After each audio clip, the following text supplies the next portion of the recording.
À Kradio, à 15 km de Dabou, l'atmosphère habituelle interrompue par les tam-tams parleurs. Tout le village s'apprête à vivre l'Ibeb. Il s'agit de la fête des patriarches.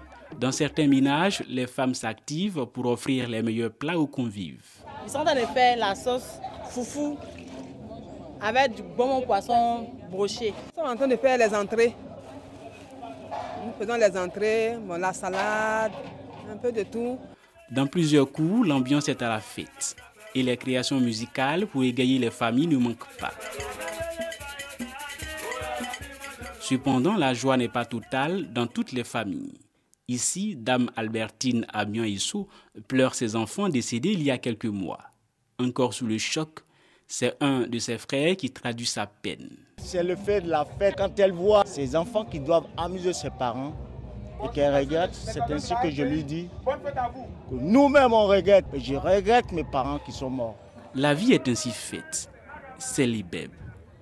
Dans les 4 quartiers qui composent le village, les femmes Ibebio attendent en uniforme leurs confrères hommes, les Ibebou de génération Mboroman ou de Ningbesi avant de regagner l'espace réservé pour la cérémonie de passation de charge.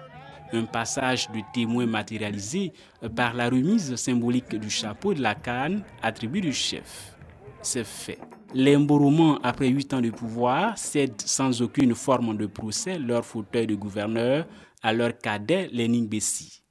Désormais, les Ningbesi sont les nouveaux détenteurs du pouvoir et gestionnaires de la politique de développement d'Akradio. Au nom de mes amis Ningbesi, je me charge de vous dire que nous allons travailler dans la sainteté, dans la transparence, et que tout ce qui est mauvais sera écarté. Le village s'est réveillé ce matin au son des tam-tams parleurs et du rythme de notre tradition. Tradition et culture dont nous sommes particulièrement fiers et que nous laisserons en héritage à nos enfants. À cette fête d'Ibeb, à Radio, un invité de marque, l'ex-premier ministre Ahoussou Kouadio Janou, qui fait désormais partie de la classe d'âge des Ningbesi, les nouveaux détenteurs du pouvoir. Dans cette Côte d'Ivoire qui se réconcilie chaque jour, dans cette Côte d'Ivoire qui cherche à réunir ses fils, vous avez réussi ce jour à nous réunir pour nous montrer cet exemple de démocratie. La fête de l'Ibeb à Kradio, occasion de curiosité pour de nombreux Abidjanais et même Américains venus en grand nombre passer un bon week-end en compagnie de leurs familles ou amis. L'édition 2012 a tenu toutes ses promesses. Rendez-vous est donc pris pour une autre fête d'Ibeb en 2020.